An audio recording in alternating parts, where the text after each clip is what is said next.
Hi, today I'll be going over 5.6, which is find rational zeros.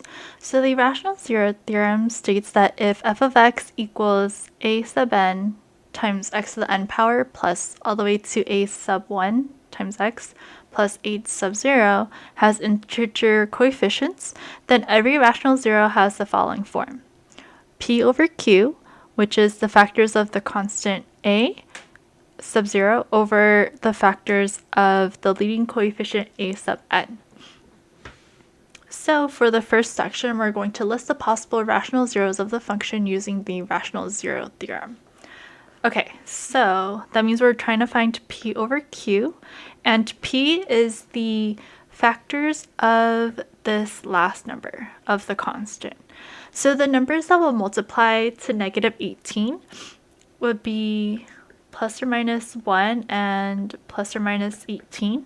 I like putting the numbers in order from least to greatest, so that's why I left a gap. So 1 times negative 18 will equal negative 18, and negative 1 times positive 18 will equal negative 18. So that's why every single number will have a plus minus.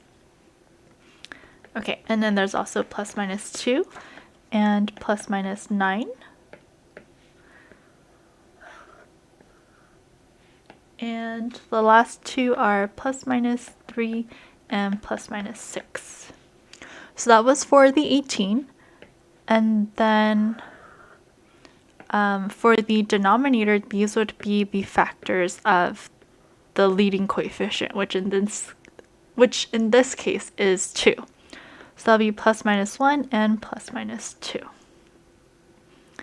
Okay, so we haven't listed out all of the possible zeros. What we've done so far is just set up like the equation. So now we have to go through and actually like divide them. So first we have all of the numerators over 1. So that would be the same things. Plus minus 1, plus minus 2, plus minus 3, plus minus 6, plus minus 9, and plus minus 18. Okay, then we have all of the numerators over plus minus 2. So that'll be plus minus 1/2. Plus minus 2 over plus minus 2 will give us plus minus 1, which we already have, so I'm not going to repeat that number. Then we have plus minus 3 over 2. And then 6 over 2 is 3, so I'm not going to rewrite that since we already have it. And then we have plus minus 9 over 2. And 18 over 2 is 9. And we already have that, so I'm not going to rewrite that one either. So that means that these are all of the possible zeros.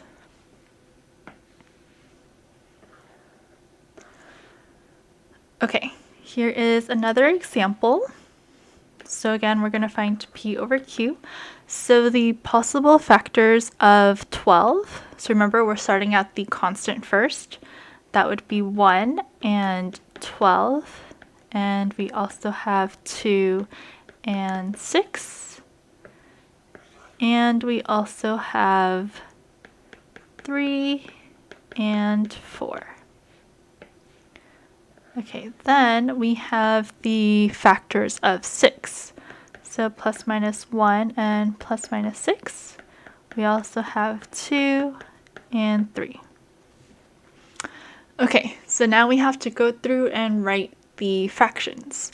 So the first one would just be the same as the numerator because the numerator over 1 will be the same thing. So plus minus 1, plus minus 2, plus minus 3, plus minus 4, plus minus 6, plus minus 12. Okay, then we're going to write these over 2. So we have 1/2. 2 over 2 is 1. We already have that. And then we have 3 over 2.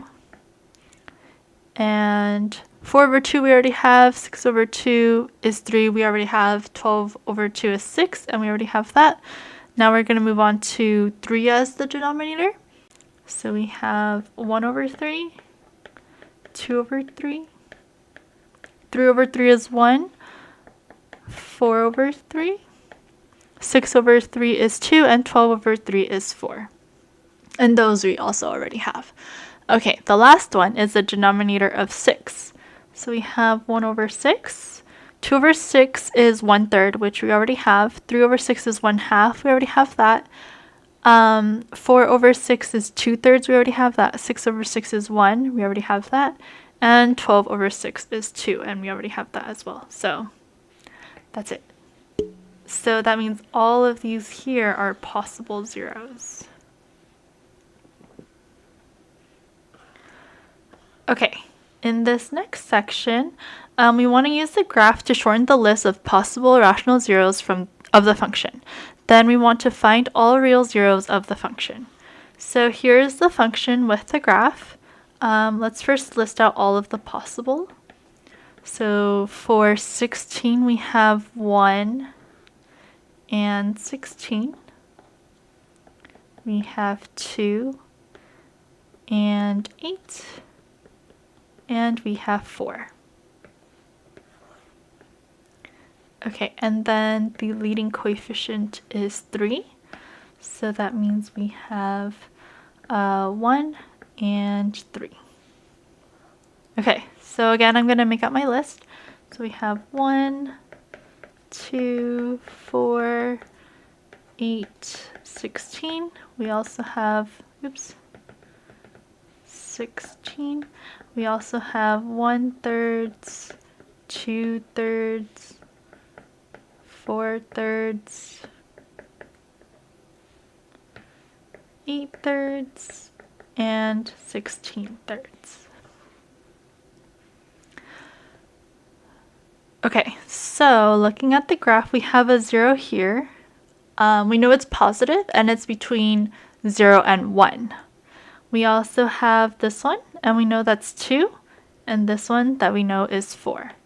So 2 and 4 we know for sure, and there's a number between 0 and 1. So looking at our list, that would only be these two, and it would be the positive ones. So what we want to check are 1/3 and 2/3. So in order to check which one of these two it is, we're going to use synthetic division. So let's first try 1/3. So that's going to go on the outside here.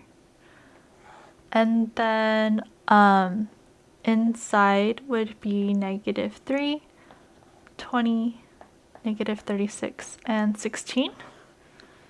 Okay, so first going to bring this down. We got -3, which is going to be -1, so that'll be 19. Then we get 19 over 3. And it's not going to end up canceling out because that would mean we want this to be -16. And,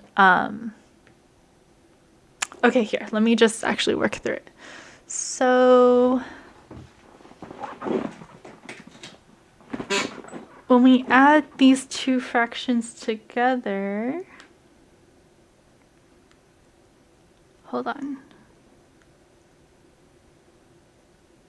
We'll get -89 over 3. And when we multiply that to 1/3, we get -89 over 9. I'm not going to figure out what that is because I know that this is not going to be 0, this box here. Okay, so that means we know that 1/3 is not going to work. But let's just make sure that 2/3 actually works. So now if we use 2/3, again, we're going to bring this down. So that's going to be 3 and, -3. This will be -2, so that's 18. 18 times 2/3 is 12. -36 plus 12 is -24. And then -24 times 2/3 is -16, so that's 0. So this one works. So that means our zeros, so this one worked, are 2, 4, and 2/3.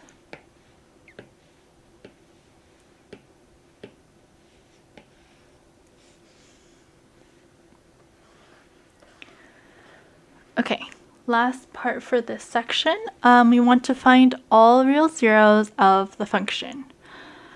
So we're going to start by listing all the possible zeros. This one's actually not too bad because the leading coefficient is 1.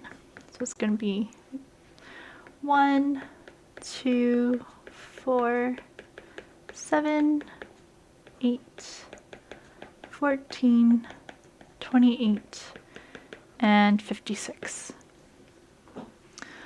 So there's a lot of numbers to try and test, but I'm going to choose to test 2. Okay, I'm going to admit that I'm kind of cheating because I know 2 is going to work, but if this last number down here is not a 0, then that means it's not going to be a 0 of the function. So we're going to fill this in for synthetic division. So this will be 1, 2, -3, -6, -28, -56, and this is 0. So again, we want to make sure that this last number is 0 for it to be a 0 of the function. So now that we know x equals 2, that means x minus 2 is a factor, and we can rewrite what's left as a quadratic equation. So we get x squared minus 3x minus 28 equals 0 because we want to find the zeros. And we can actually factor this part. So that'll be -28 over -3, which is -7 and 4. So that's x minus 2 times x minus 7 times x plus 4. So then to find the zeros, we're going to set each one equal to 0. So we got 2, 7, and -4.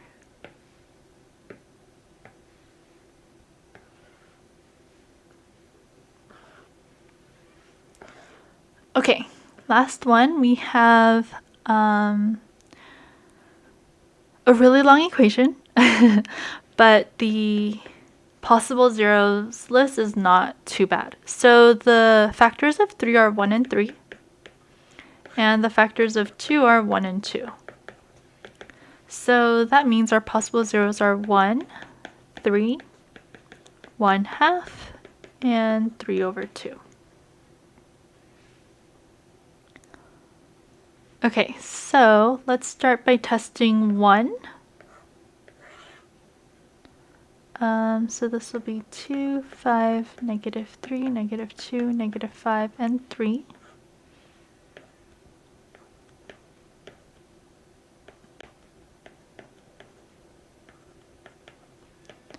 So this one worked because this last number ended in a 0. And we can do synthetic division again with our list. So now let's try -1. And we can just use whatever is left to do synthetic division. Like, we don't have to go back to the original problem. So that'll be 2, -6. Oops, sorry. -2, 5, -5, -1. 3, -3, and then this is -6. So since this last number is not 0, that means -1 actually doesn't work. So I'm just going to erase this part, and we'll try a different number. So let's try -3.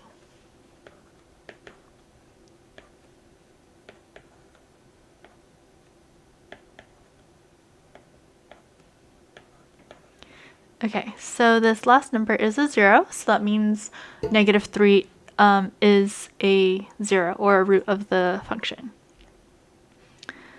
Okay, and we can keep going.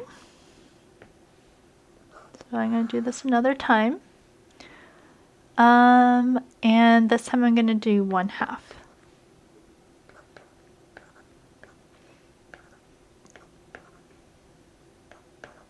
And this one worked as well.